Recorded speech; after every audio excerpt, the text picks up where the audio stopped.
मित्रांनो, हे 21सावं शतक आहे. आपण 21व्या शतकाप्रमाणे आपल्या स्वतःमध्ये काही बदल करतोय. जर आपण स्मार्टफोन वापरतोय तर आपली गुंतवणूक सुद्धा स्मार्ट पाहिजे. आपण जर पारंपरिक गुंतवणुकीमध्ये इन्व्हेस्टमेंट करत बसलो तर आपल्याला चांगले रिटर्न्स कधीच मिळणार नाही. आता एफडी करणारे जे लोक आहेत त्यांच्यासाठी एफडी आणि एसडब्ल्यूपी याच्यातला फरक म्हणजे आपण काळानुसार स्मार्ट कसं व्हायला हवं ते मी आज तुम्हाला दाखवणार आहे. त्यासाठी आजचा व्हिडिओ शेवटपर्यंत बघा. तुमच्याकडे जर 10 लाख रुपये असतील आणि तुम्ही जर एफडी करायला चाललेले असाल तर हा रील बघूनच निर्णय घ्या. आपण बघणार आहोत कंपॅरिझन. तुम्ही जर 10 लाख रुपये इन्व्हेस्ट करताय एफडी मध्ये आणि तेच 10 लाख रुपये म्युच्युअल फंडाच्या इक्विटी म्युच्युअल फंड मध्ये, तर आपण टॅक्सेशनही पाहणार आहोत आणि रिटर्न सुद्धा पाहणार आहोत. सो दोन्हीकडे आपण बघूयात. 7% आपण विड्रॉ घेतोय म्हणजे इंटरेस्ट घेतोय. म्युच्युअल फंड मध्ये आपण एसडब्ल्यूपी घेतोय आणि एफडी मध्ये सुद्धा आपला इंटरेस्ट जो आहे तो दर महिन्याला घेतोय 7%. पहिल्यांदा आपण टॅक्सचं कॅल्क्युलेशन पाहणार आहोत. तुमचा टॅक्स स्लॅब समजा 10% आहे तरी तुम्हाला एफडी मध्ये जवळपास 70,000चा टॅक्स लागणार आहे. तोच तुम्हाला म्युच्युअल फंडच्या एसडब्ल्यूपी मध्ये फक्त 34,000 रुपये लागणार आहे, म्हणजे फक्त 5%.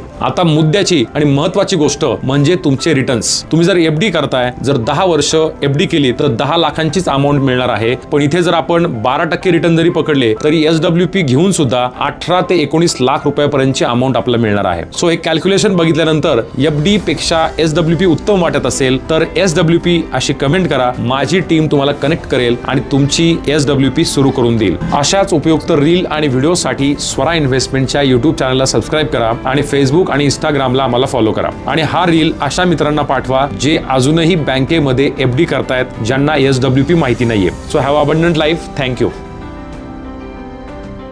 Mutual fund investments are subject to market risks. Read all scheme related documents carefully.